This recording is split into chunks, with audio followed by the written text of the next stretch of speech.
रघुवंशनाथम्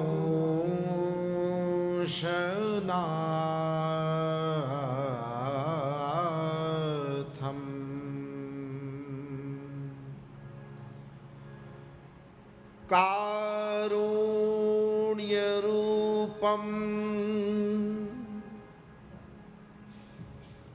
करुणाकरन्तम्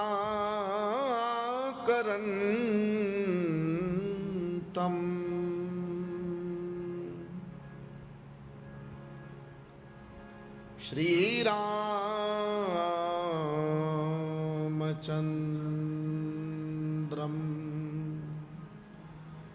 शरणं प्रपद्ये।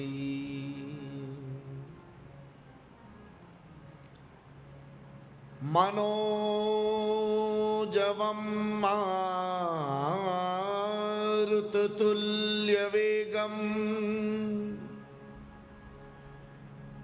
जितेन्द्रियं बुद्धिमतां वरिष्ठं वातात्मजं वानरयूथमुख्यम्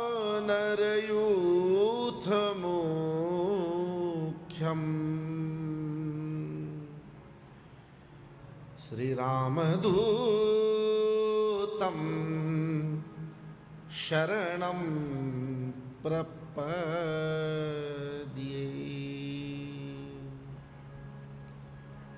बोलिए रामचंद्र भगवान की जय। श्री बालकृष्ण लाल की जय। सद्गुरु महाराज की जय। ओ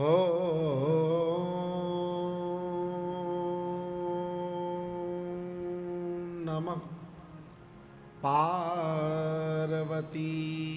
पतये हर हर महादेव।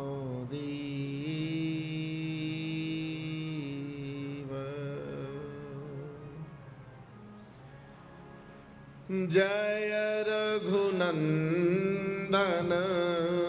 जय सिया राम।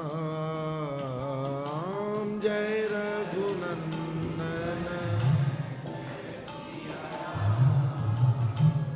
जय रघुनंदन जय सिया राम।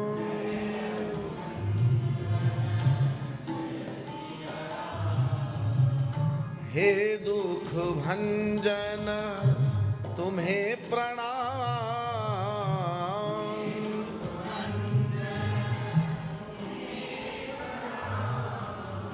हे दुख भंजन तुम्हें प्रणाम।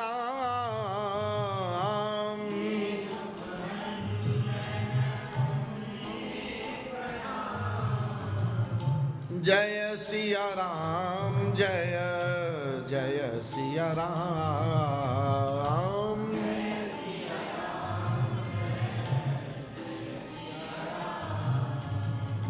मुरली मनोहर राधे श्याम।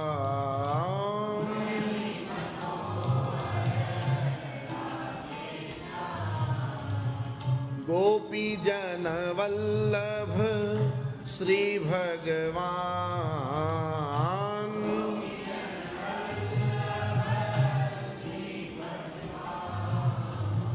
मुरली मनोहर राधे श्याम।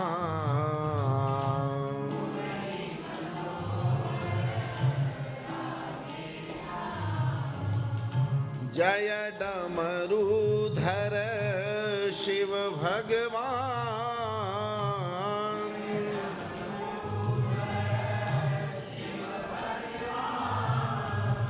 नित उठ शिव का धरूं मैं ध्यान।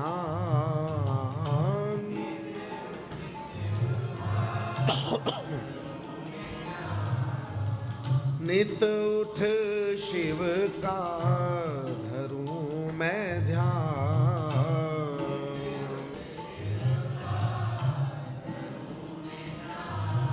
जय जय माता भवानी जगदम्बे जय।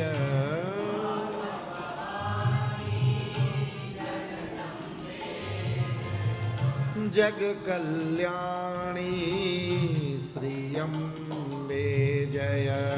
जग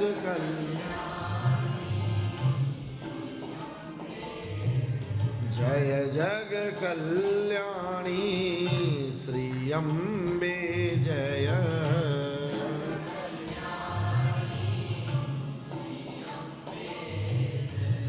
अधम उदाहरण सद्गुरुदेव। अधम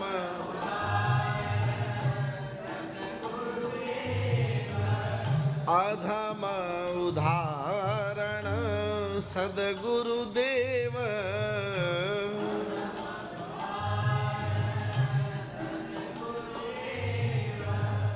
सत्य सनातन जय गुरुदेव। सत्य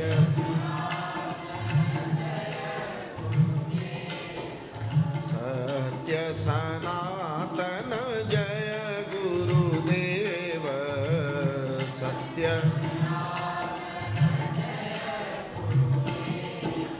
राम सिया राम सिया राम सिया राम भज मन।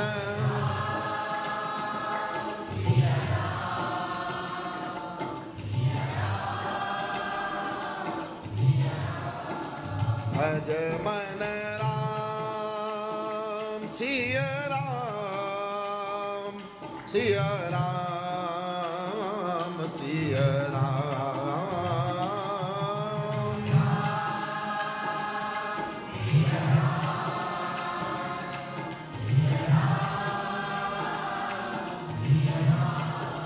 भज मन राम सिया राम सिया राम सिया राम। भज मन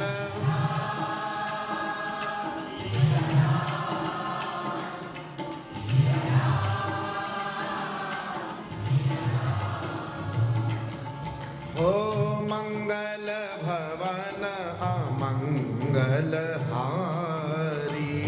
मंगल भवन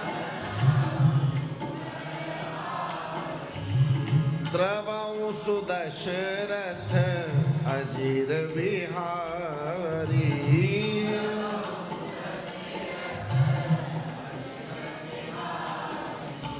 जय जय जय हनुमान गोसाई।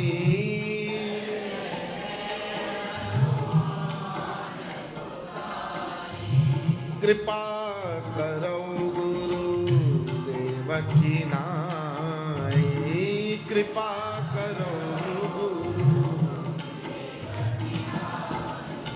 श्री राम जय राम जय जय राम।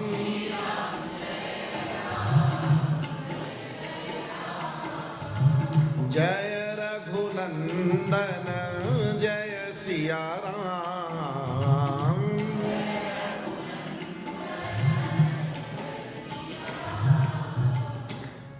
श्री गुरु चरण सरोज रज निज मन मुकुर सुधारी।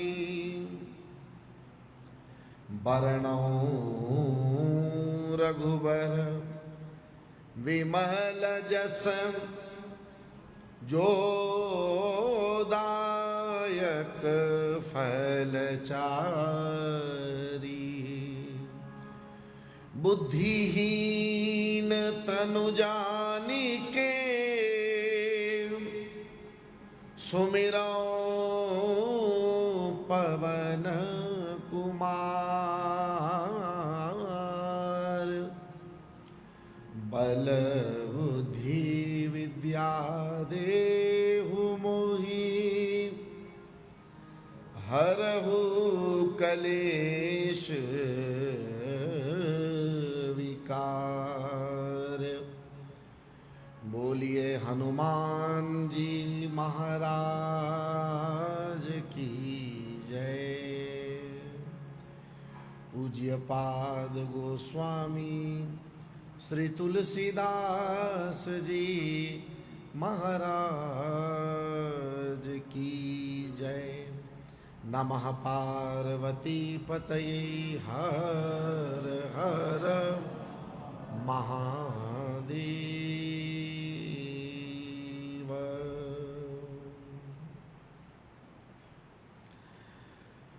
सर्वप्रथम भगवत कथा के दूसरे दिन इस परम वंदनीय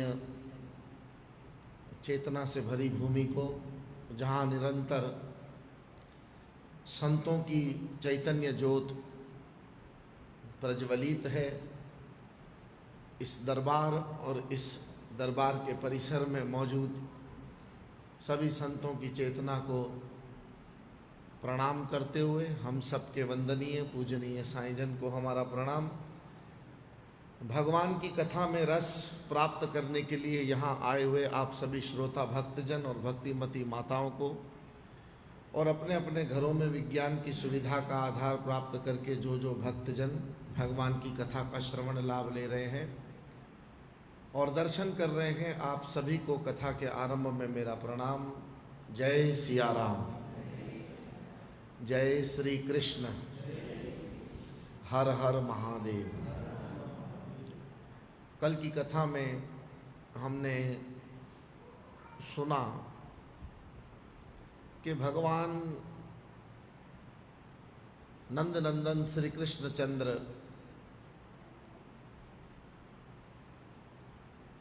साक्षात भगवान है, इसमें तो कोई शक है ही नहीं। कृष्णस्तु भगवान स्वयं। सदग्रंथों और संतों ने भगवान जानकर भगवान श्री कृष्ण की वंदना स्तुति इत्यादि की है, और व्यास वचन के अनुसार वो भगवान कृष्ण को जगत गुरु के रूप में भी देखते हैं। कृष्णम वंदे जगत गुरुम, वो जगत के गुरु भी हैं, और गोविंद तो वो हैं ही। क्योंकि गुरु पूर्णिमा, गुरु व्यास पूर्णिमा निकट है, इसलिए मुझे ऐसा लग रहा था कि भगवान की भगवत्ता और भगवान में मौजूद जो गुरुत्व है उसका थोड़ा सा भगवत कथा को बहाना बनाकर हम दर्शन कर पाएं, ऐसा मन में भाव था। उसी के अनुरूप कल कुछ कथा व्यासपीठ से गाई गई। आज रामचरितमानस का आश्रय लेकर हम लोग थोड़ा सा कुछ और आगे यात्रा करते हैं।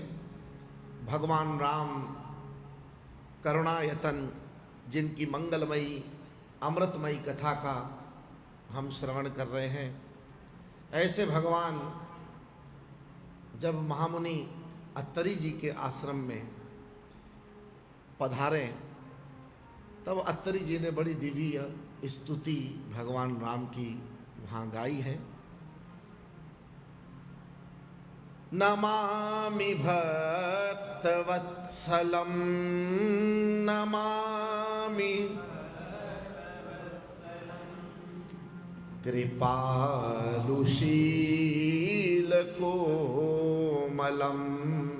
कृपालु।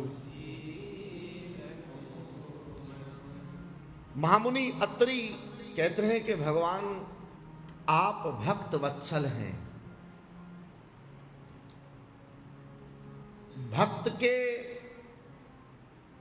प्रेम का आरोग्य करने वाले आप साक्षात परब्रह्म भगवान हैं। आपका स्वभाव अत्यंत कृपालु है, आप एक शीलवंत तत्व हैं। आपके शील की वंदना है हे प्रभु, आपके भक्त वत्सलता की वंदना है। एक एक शब्द को अगर हम ध्यान से देखेंगे, यद्यपि पूरी स्तुति को देखने का समय तो नहीं है यहाँ पर, लेकिन जब यह शब्द ब्रह्म हम देखते हैं कि अत्रि जैसे महर्षि राम जी को भक्त वत्सल कह करके पुकार रहे हैं, तब जो कल श्लोक मैंने आपके सामने कोट किया था, जहां भगवान ने कहा ना कि ये यथा माम प्रपद्यन्ते तांस तथैव भजाम्यहम्, भगवान वैसे हैं जैसे आपका भाव है, आपके भाव के सांचे में भगवान अपने आप को ढाल देते हैं। तो जब अत्रि जैसे महामुनि के मुख से हम यह शब्द सुनते हैं कि वो राम जी को भक्तवत्सल कह करके पुकारते हैं, तो इसका तात्पर्य क्या है? सामने पुकारने वाला भक्त की स्थिति में खड़े होकर भगवान को देख रहा है। जब कोई भक्त होकर के सामने विराजित तत्व को देखता है,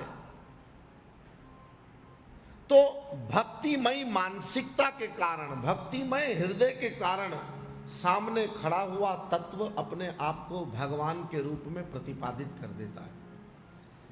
यानी आप भक्त हो जाओ तो सामने राम जी भगवान होने के लिए तैयार खड़े हैं, भगवान है ही, वो अपनी भगवत्ता को उघाड़ देते हैं आपके सामने। तुम मित्र हो जाओ तो भगवान अपनी पूरी मित्रता का वैभव आपके सामने प्रकट कर देंगे। तुम पुत्र हो जाओ तो भगवान अपने आप को पिता के रूप में प्रकट कर देंगे। तुम ये सब कुछ हो जाओ, और एक और सुविधा है, शत्रु हो जाओ तो भगवान अपने आप को शत्रु के रूप में भी, यानी आपके भाव का जो सांचा है उस सांचे में भगवान अपने आप को अंगीकार करने के लिए तैयार है। तो यहां अत्रि महामुनि कहते हैं, नमामि भक्तवत्सलं नमामि कृपालुशीलकोमलं कृपालु। हे भगवान, आपका स्वभाव अत्यंत कोमल है। और कोमल कैसे? बोले कुसुमाद अपि सुकोमलम। कोमल की कोई अगर एक्सट्रीम डेफिनेशन लेनी है तो कोमल से कोमल वस्तु क्या है संसार में? बोले कुसुम की कली जो होती है, उससे ज्यादा कोमल तो कोई नहीं। तो भगवान के विषय में बताया गया भगवान का स्वभाव कैसे, बोले कुसुमाद अपि सुकोमलम।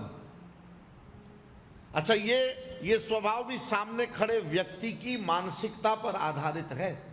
अगर कोई अत्रि जैसा महापुरुष खड़ा है तो उसके सामने भगवान कुसुमाद अपिसु कोमलम, और कोई कंस और चाणूर जैसा खड़ा है तो वज्राद अपिसु कठोराणी। भगवान का स्वभाव वहां कैसा है? वहां कुसुम कली की तरह कन्हैया नहीं है,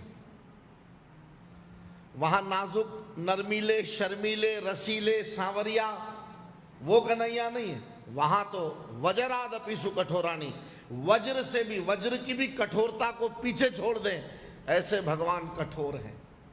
तो ये किस कारण है कि भगवान कठोर भी हैं, वज्र से ज्यादा कठोर भी हैं, और कुसुम की कली से ज्यादा कोमल भी है? ये दोनों इसलिए बात है कि सामने वाली मानसिकता कैसी है जो उनको आत्मसात करने जा रही है, जो उनको अटेन करने जा रही है।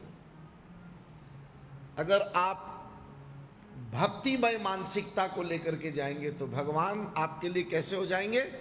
कोमल हो जाएंगे, और इतने कोमल हो जाएंगे कि भगवान आपके दुख को देखकर द्रवीभूत हो जाएंगे। कहते हैं भगवान सब कुछ देख सकते हैं लेकिन एक वस्तु नहीं देख सकते, वो क्या? बोले भक्त का दुख। भक्त की तकलीफ को देखकर वो दौड़े खींचे भागे चले आते हैं। ऐसे सुकोमल हृदय के मालिक भगवान राम हैं, जिनको अत्रि जी कहते हैं नमामि भक्तवत्सलं नमामि कृपालुशीलकोमलम्।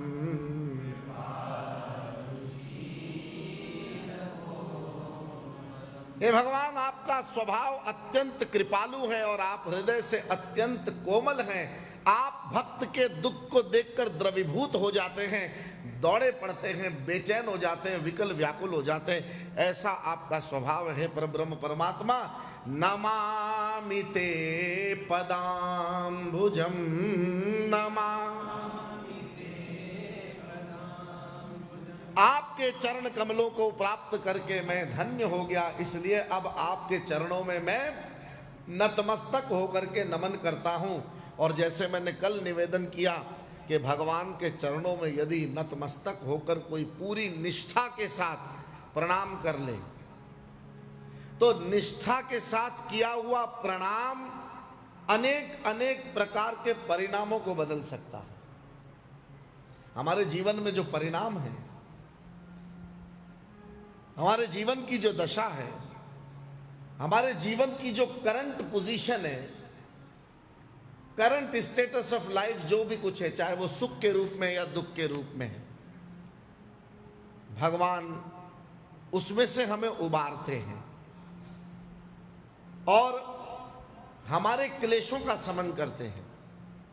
जैसी अवस्था हमारी इस वक्त है, उस अवस्था में यदि जाग कर निष्ठा पूर्वक दो वस्तु मन में लेकर के भगवान को नमन करने की बात हमारे संतों और ग्रंथों ने फरमाई है।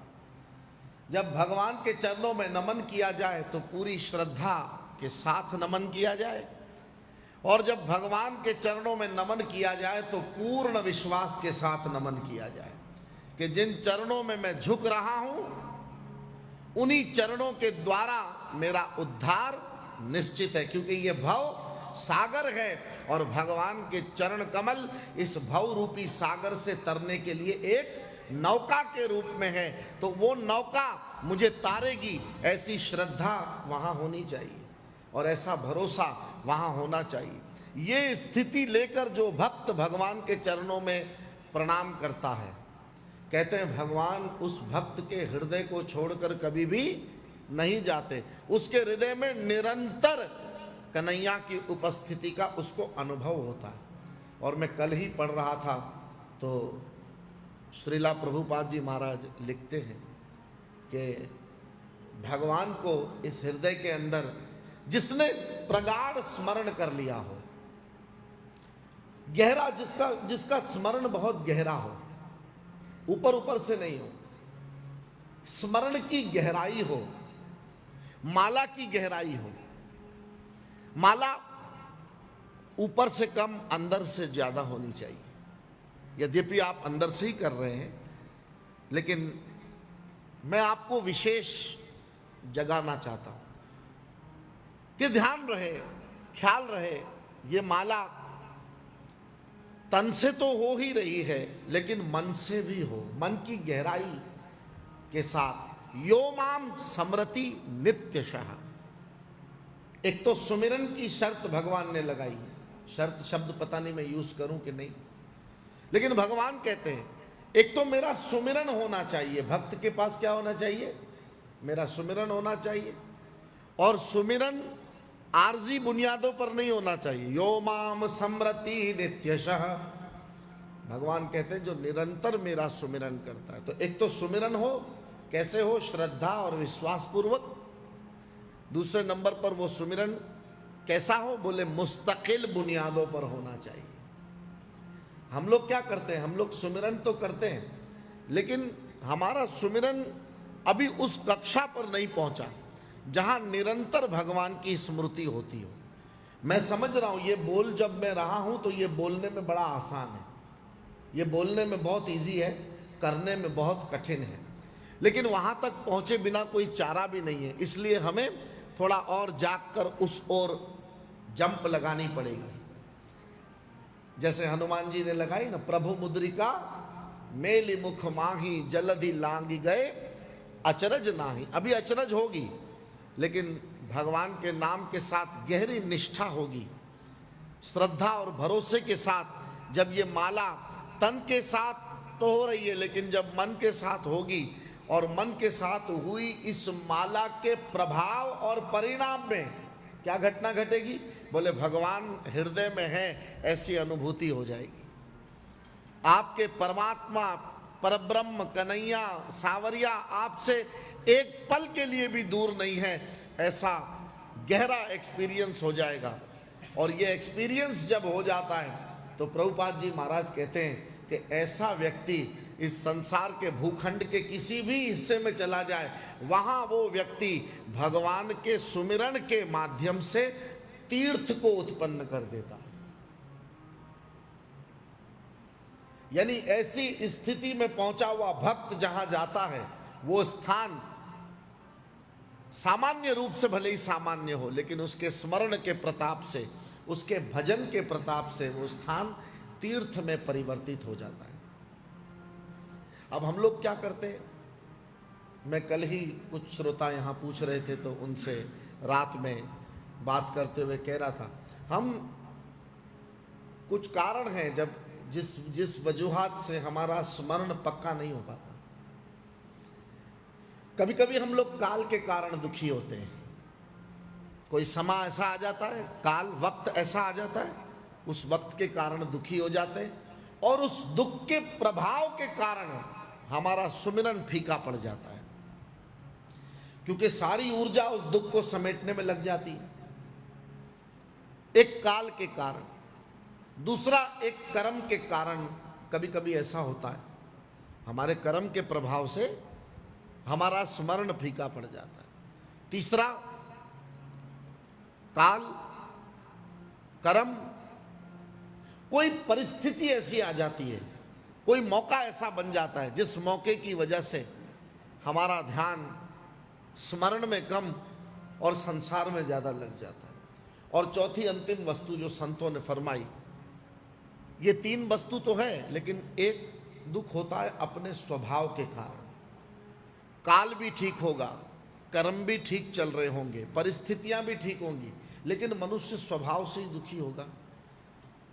उसके विचार ही ऐसे हो जाएंगे, उसकी मानसिकता ऐसी हो जाएगी कि चारों ओर सुख होगा, लेकिन वो व्यक्ति उन चारों ओर पड़े हुए सुख में भी वो दुखी होगा। तो इसको कहते हैं स्वभावजन्य दुख। ये चार वस्तु, इस चार वस्तु को के कारण जो दुख होता है, उसको मिटाने के लिए हमारे ग्रंथों ने बहुत सरल उपाय बताया कि उसके लिए हमें करना क्या चाहिए कि काल, कर्म, स्वभाव और परिस्थिति का दुख हमको इतना न दबा पाए कि हमारा सुमिरन फीका पड़ जाए, और हमारा सुमिरन और गहराई के साथ चले। उसके लिए हमें क्या करना चाहिए? कोई और राग बदलो भाई।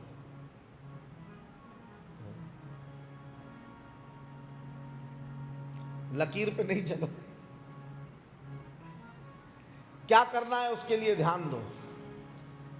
प्रथम भगति सन तन कर संगा, दूसरी रति मम कथा प्रसंगा। प्रथम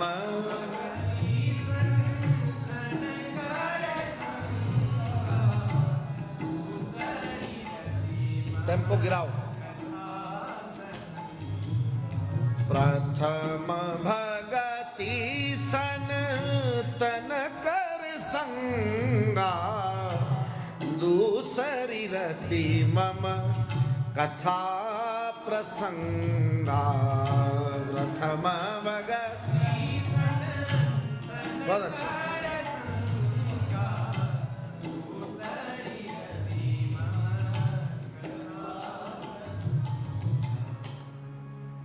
पहला काम करो क्या? बोले संतों का संग करो, संतों से जुड़ाव हो। संत के बिना मजा ना आए। बहुत सामान्य स्तर पर बात कर रहा हूं, हम समझ पाए इसलिए। संत के बिना मजा फीका हो।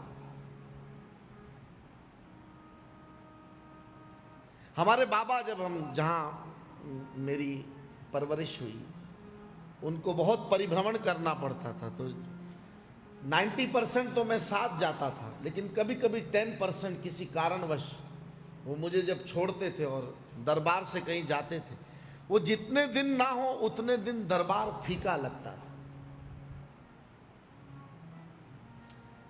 एक कमी खटकती थी कि कोई वस्तु की, जैसे आपके पास आपका मनगमता भोजन हो जो आपको बहुत, तवा के डाडी वणे एड़ी मानी हुजे अवां वटि, मानी, ये बहुत बोल रहे थे सिंधी बोलो सिंधी बोलो, मैंने कहा सारी गंभीरता हास्य विनोद में परिवर्तित हो जाएगी। तो मने अवां के ॾाढी जेको वणंदी मानी अवां के मिले ऐं हुनमें लूण न हुजे त, सही बोल रहा हूं ना? हाँ ना तो बोलो कुछ।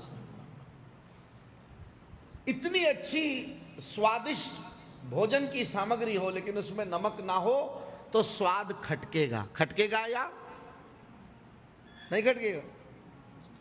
स्वाद खटकेगा।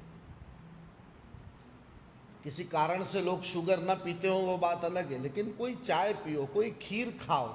अभी खीर शुगर फ्री कैसे अच्छी लगती है मुझे तो समझ नहीं आता। बोले खीर है लेकिन है कैसी? शुगर फ्री है। भाई उसका सारा स्वाद चीनी पर आधारित है। वैसे आध्यात्मिक यात्रा के ये जो हम धर्म जगत के पथिक हैं, हमारी इस यात्रा का जो स्वाद है वो संत का होना है। इस परिसर का जो स्वाद है वो किसी संत के होने से है ना। वो संत ना हो तब आपको खटके, ये पहली भक्ति है। उसके बिना सब कुछ फीका लगे। मुझे रामायण में भी रस आता, वो रस इसलिए आता क्योंकि मेरे गुरु के मुख से वो रामचरितमानस निकला। मुझे भागवत में रस तब आता, मैं खुद लेकर घंटों बैठूं तब वो बात नहीं बनती, लेकिन जब गुरु महाराज बैठकर पढ़े और पढ़ावें तब उस रस की महिमा कुछ और होती है। गीता में खुद पढ़ूं तब इतना रस ना आवे, लेकिन जब गुरु महाराज उच्चारण करें तो वो भले अर्थ की व्याख्या ना करे, केवल उनके मुख से गीता निकल रही है तो गीता और मधुर मीठी लगने लगती थी, रामायण और मधुर और मीठी लगने लगती थी, भागवत और मधुर और मीठा। ये मीठापन आपके जीवन की मजबूरी हो जाए। अगर वास्तव में आप सच्चे आश्रित हैं तो आपके मुर्शिद का ना होना वो आपको खटकेगा। यद्यपि इस यात्रा में एक अवस्था ऐसी भी आती है जब गुरु शरीर से साथ ना होते हुए भी निरंतर साथ होता है। वो बड़ी ऊंची कक्षा है। उस कक्षा पर पहुंचा जा सकता है जहां राम साक्षात भरत जी के साथ नहीं है, राम जी की चरण पादुका भरत जी के पास है, लेकिन उस चरण पादुका में और उस पादुका के माध्यम से उन चरणों का चिंतन वो परमात्मा भगवान श्री राम के साक्षात निकट होने की अनुभूति निरंतर भरत जी महाराज को करवा रहे हैं। लेकिन अब हमारी अवस्था भरत जैसी तो नहीं है, इसलिए हमें तो ये खटक महसूस होनी चाहिए जिसकी ओर रामायण ने इशारा किया। तो ऐसी भक्ति डेवलप हो, वो पहली भक्ति है। महात्माओं के कथन में, रामचरितमानस के कथन में, गोस्वामी तुलसीदास जी महाराज की लेखनी में कि प्रथम भगति संतन कर संगा और दूसरी रति मम कथा प्रसंगा। संत के चरणों में रति होगी, संत के चरणों में बैठेंगे, उनके चरण पकड़ने से उनके मुख से निकली कथा का हमें दर्शन और श्रवण प्राप्त होगा। संत के समागम से ये दूसरी बात अपने आप सिद्ध हो जाएगी। आपको एक काम करना है, दूसरा काम खुद ही सिद्ध हो जाएगा। दूसरी रति मम कथा प्रसंगा, क्योंकि संत को जब मिलेंगे, महापुरुष को मिलेंगे, गुरु को मिलेंगे, तो वो आपको केवल भगवान की वाणी सुनाएंगे। वो आपको रामायण सुनाएंगे, गीता सुनाएंगे, भागवत सुनाएंगे, सदग्रंथ की वार्ता सुनाएंगे। किस लिए? बोले आपकी सोई हुई प्रीति को जगाने के लिए, आपके भीतर प्रीति की स्थापना करने के लिए। तो ये दो बातें अपने जीवन के अंदर यदि सिद्ध हो जाए तो उसका परिणाम क्या होता है? काल के कारण आया हुआ दुख विसर्जित हो जाएगा। किसी कर्म के कारण, जीव है, कोई कुकर्म नहीं करना चाहिए, लेकिन हो गया है कोई कुकर्म और उसके कारण कोई दुख आ रहा है, तो वो दुख विसर्जित हो जाएगा। किसी परिस्थिति के कारण कोई तकलीफ आई है, अथवा तो आपका स्वभाव ऐसा है, कथा धीरे धीरे आपके ऊपर काम करेगी और आपके स्वभाव को भी परिवर्तित करेगी। गोस्वामी जी कहते हैं, शठ सुध रही सत्संगति पाई। सत्संग प्राप्त करके तो बड़े बड़े शठ में भी सुधार आ जाता है। इसलिए अभ्यास करो, निरंतर कथा में चित्त लगे। ऐसे अभ्यास के साथ आप कथा के अंदर बैठो। तो मैं निवेदन कर रहा था कि अत्तरी जी महाराज भगवान को भक्तवत्सल कहकर पुकारते, नमामि भक्तवत्सलम कृपालुशील कोमलम नमामि ते पदाम्बुजम। हे भगवान, मैं आपके चरण कमलों में वंदन करता हूँ। और फिर आगे स्तुति करते करते अब देखो मानसिकता कैसा रूप ले रही है। अत्रि जी कहते हैं कि जगत गुरुम च शाश्वतम तुरीयमेव केवलम।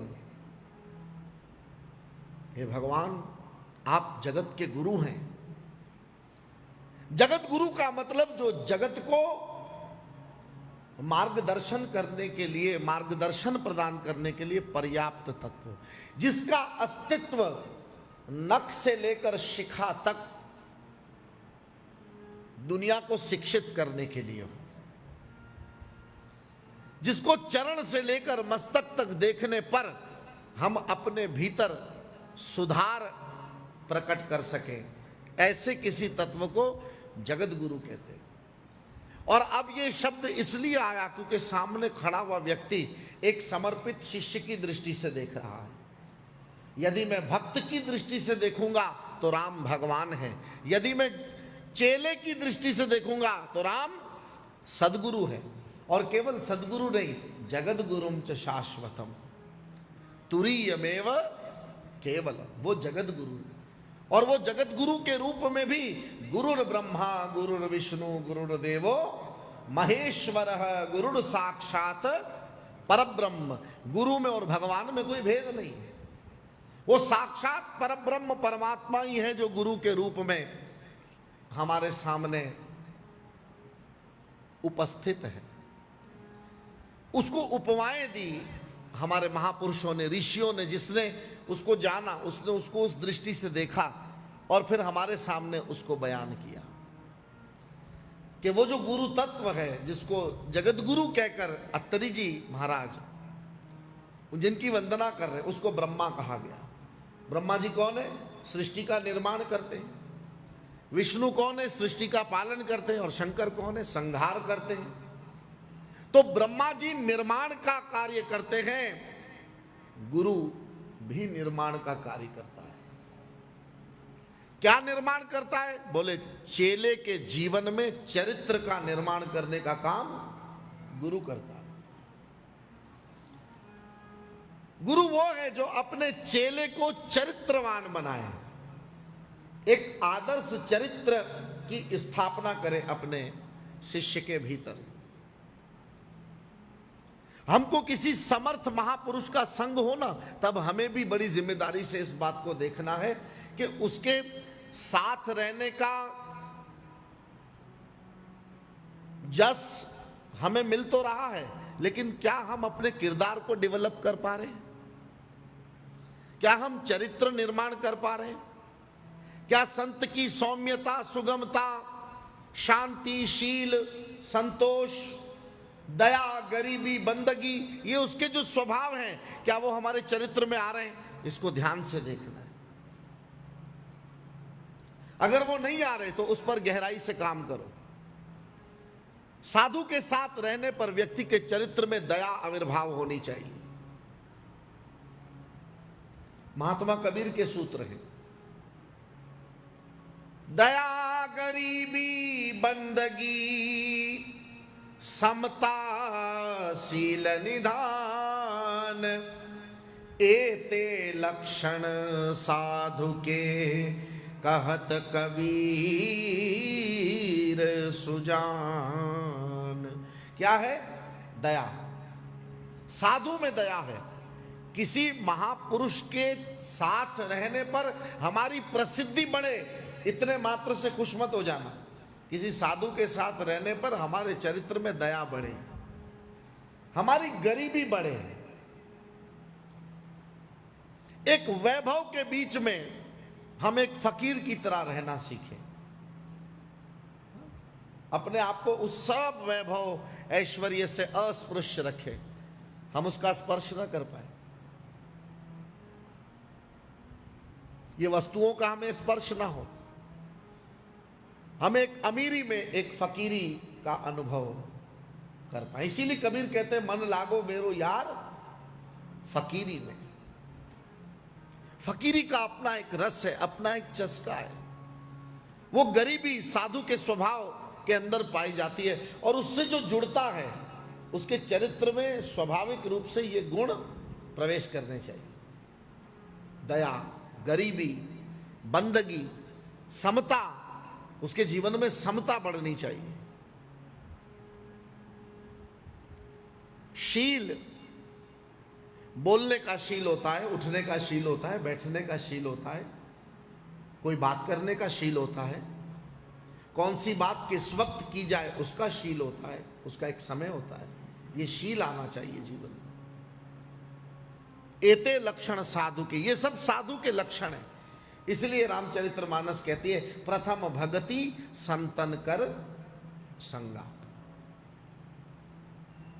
और वो संत भगवान को सदगुरु के रूप में देखते हैं। मानो भीतर एक सबर शिष्यपन उत्पन्न हुआ महामुनि अत्रि के भीतर, और तब वो भगवान को जगत के लिए एक आदर्श चरित्र बता रहे हैं और कहते हैं कि सारा जगत यदि चाहे तो आपसे प्रेरणा लेकर के अपनी सदगति कर सकता है। जगत गुरुम च शाश्वतम। फिर तो लंबा प्रसंग है, भगवान वहां से और आगे की ओर बढ़ते हैं और झड़प से वाल्मीकि जी के आश्रम में वो पहुंच जाते हैं। और गोस्वामी जी लिखते हैं, देखत बन सर सैल सुहाए, बाल्मीक आश्रम प्रभु आए।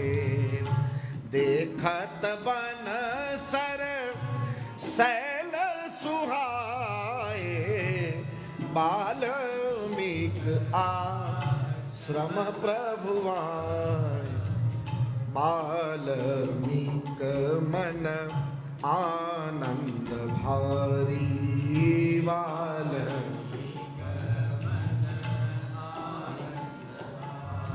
ओ मंगल मूर्ति नयन निहारी, मंगल नयन निहार। देखत बन सर सैल सुहाए, बाल्मीक आश्रम प्रभु आए।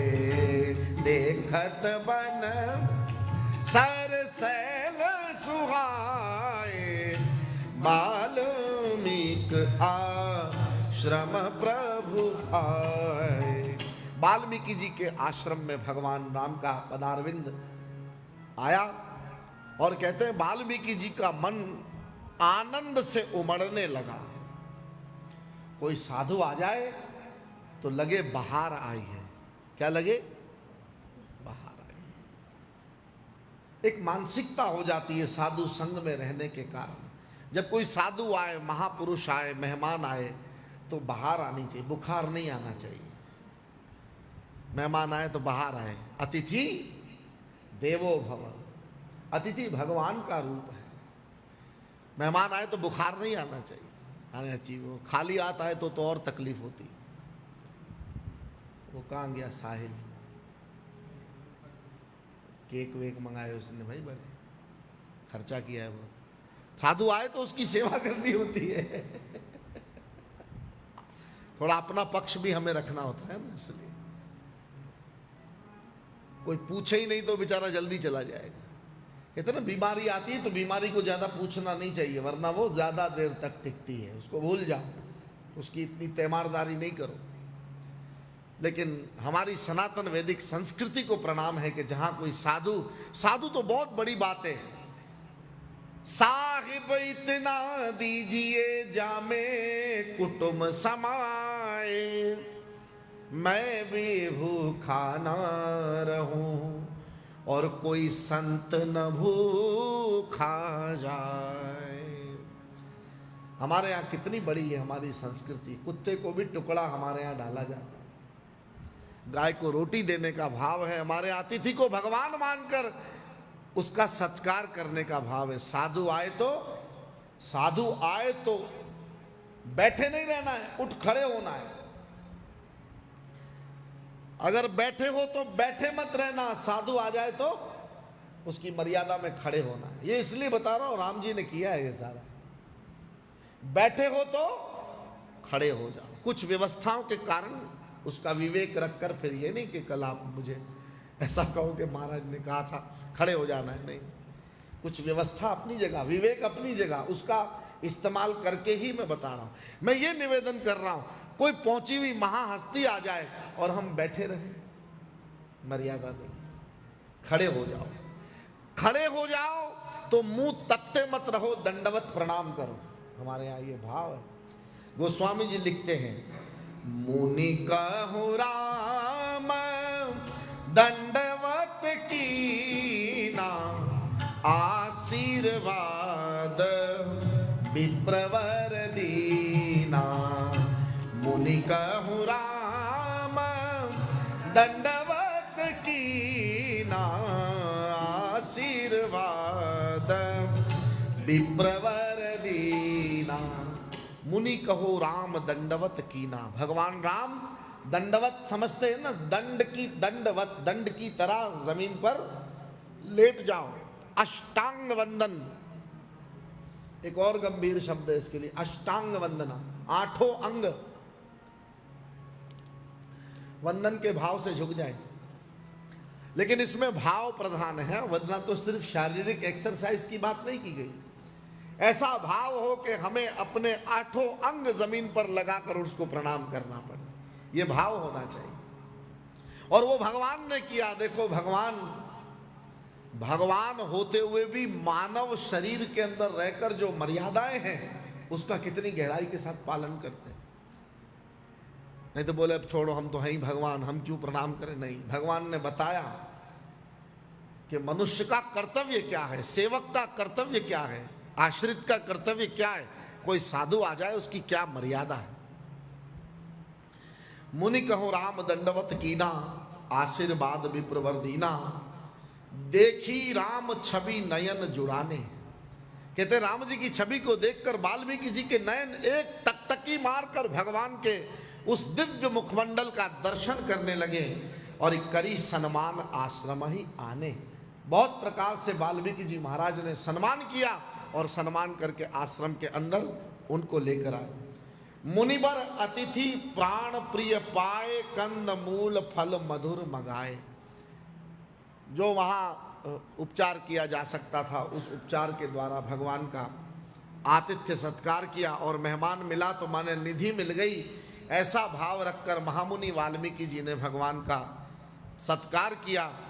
सीय सौमित्र रामु फल खाए। सीय माने सीता जी, सौमित्र माने लक्ष्मण जी, राम जी, ये तीनों मिलकर के फलाहार करते हैं। तब मुनि आश्रम दिए सुहाए। विश्राम के लिए भगवान ने भगवान को जगह दी कि आप यहाँ विश्राम पाएं। ये सब देखकर वाल्मीकि जी के मन के अंदर अत्यंत आनंद उमड़ रहा है। क्यों? क्योंकि बोले मंगल मूर्ति, सामने कोई मंगल मूर्ति मेरे विराजमान है। भगवान मंगल मूर्ति है, गुरु मंगल मूर्ति है, साधु मंगल मूर्ति है, जिसके दर्श स्पर्श से जीव का, आश्रित का मंगल होता है। इसलिए गुरु के आगे मंगल मूर्ति शब्द रखता है। मंगल मूर्ति मारुत नंदन, हनुमान जी के आगे लगा, सकल अमंगल मूल निकंदन, जिसका दरस और स्पर्श जीव के समस्त अमंगलों का मूल से विनाश करे, वो सदगुरु मंगल मूर्ति है, वो साधु मंगल मूर्ति है, भगवान मंगल मूर्ति, जिसके दर्शन से जीव का क्लेश मिटे, जीव की त्रास मिटे। 9:35 कितना बोलना है? और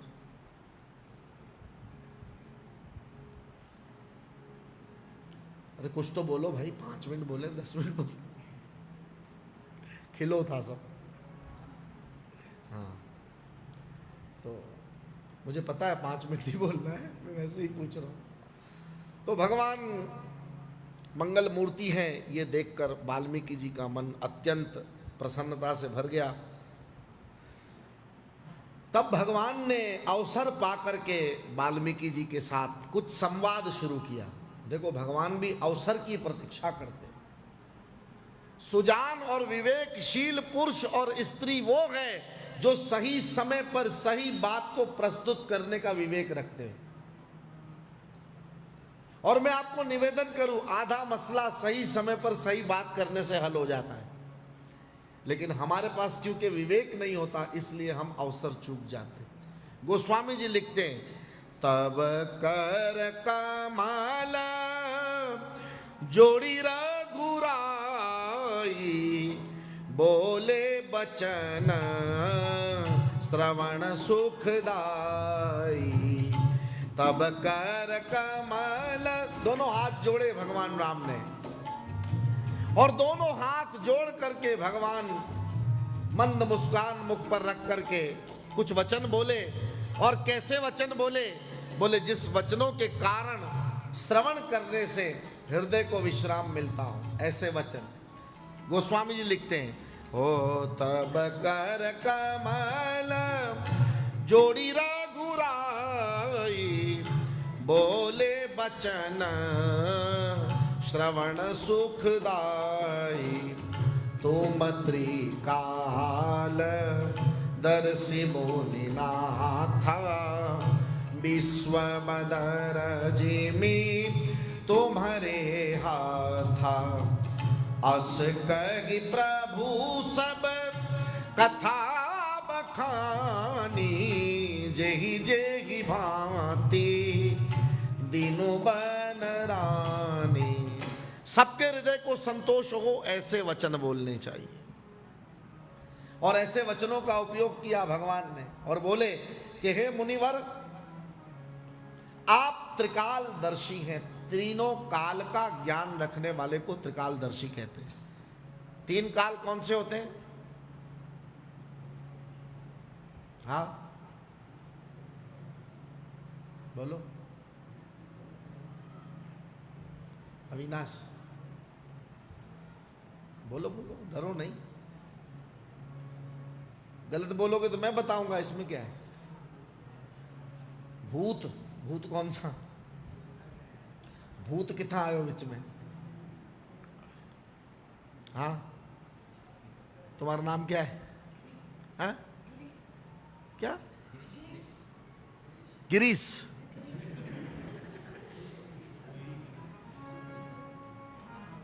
इधर इधर आओ, इधर इधर। क्या नाम है? 3 काल कौन से होते हैं? समोसा, जलेबी, पकोड़ा।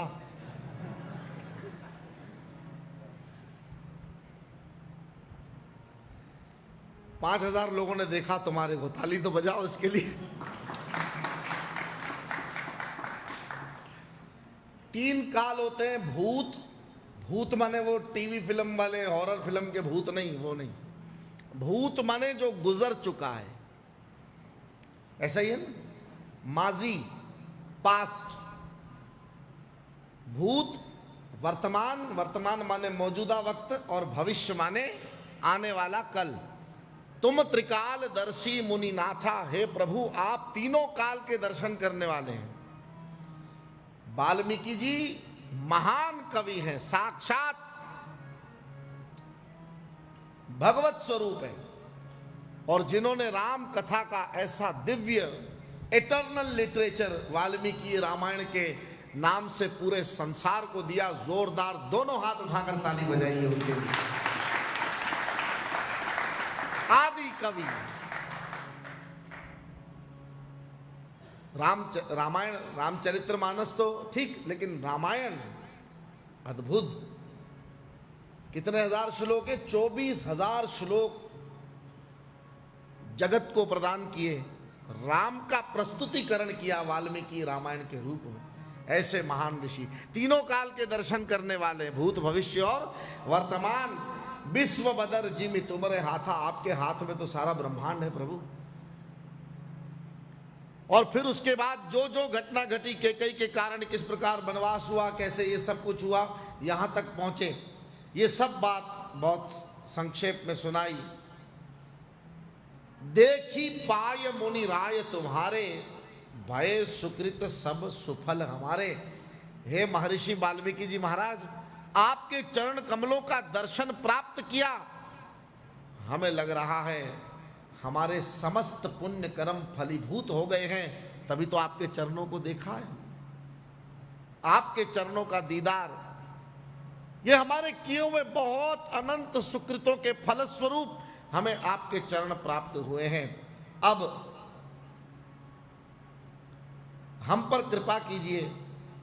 अस जिय जानी कहिय सोई ठाओ, सिय सौमित्र सहित जहाँ जाओ।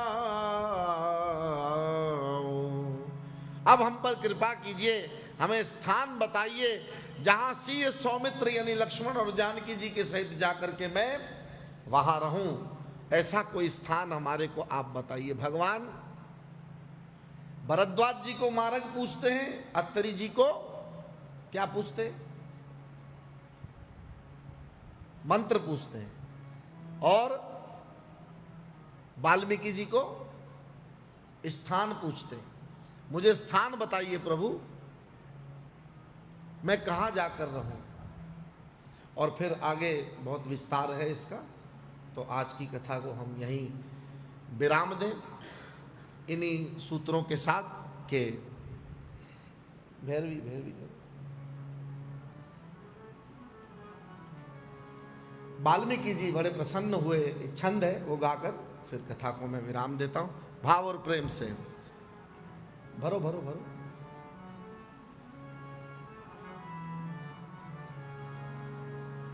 श्रुति से तू पालक राम तुम जगदीश माया जानकी।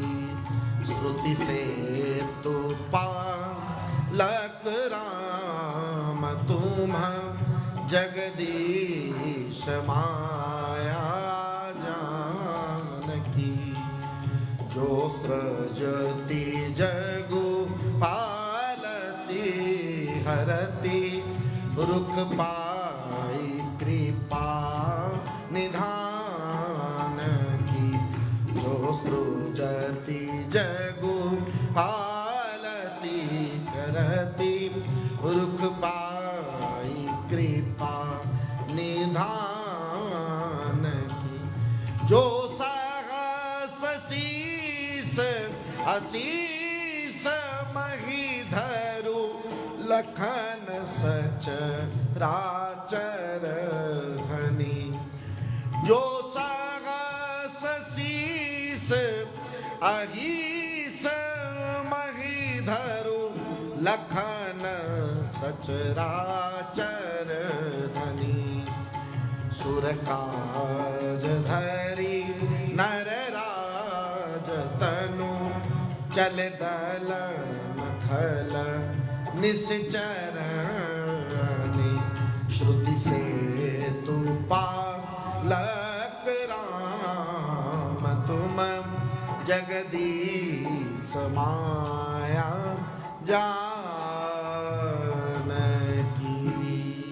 जानकी। श्री राधे जय राधे राधे राधे श्री राधे। बोलो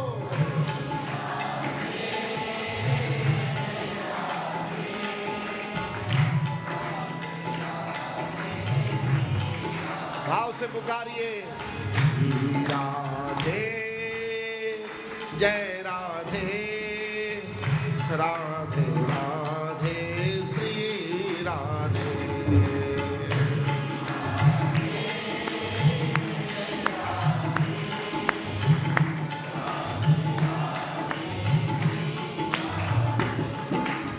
श्री राधे जयो श्री राधे।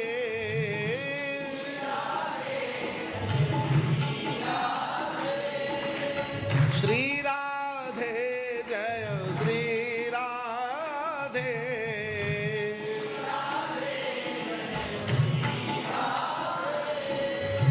श्री राधे जय श्री राधे।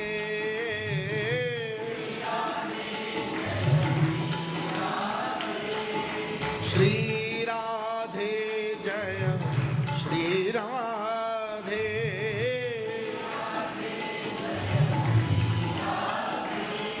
ओ राधे राधे श्री राधे राधे। ओ राधे राधे श्री राधे।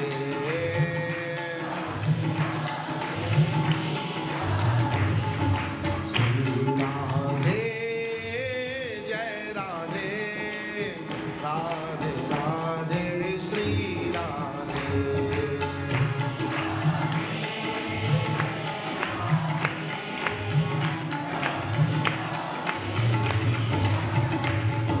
श्री राधे जय राधे राधे राधे श्री राधे।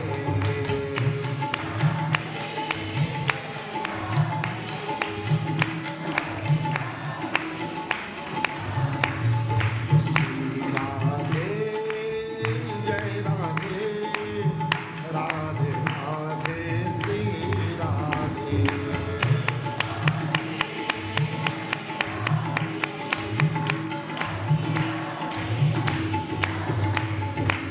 श्री राधे जय श्री राधे।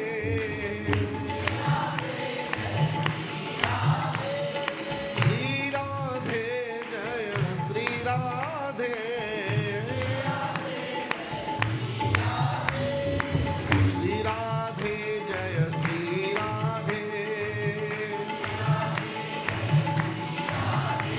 ओ श्री राधे जय श्री राधे। ओ राधे राधे श्री राधे। राधे राधे श्री राधे। राधे राधे श्री राधे। राधे राधे श्री राधे। ओ राधे राधे श्री राधे। श्री राधे जय राधे राधे राधे श्री राधे।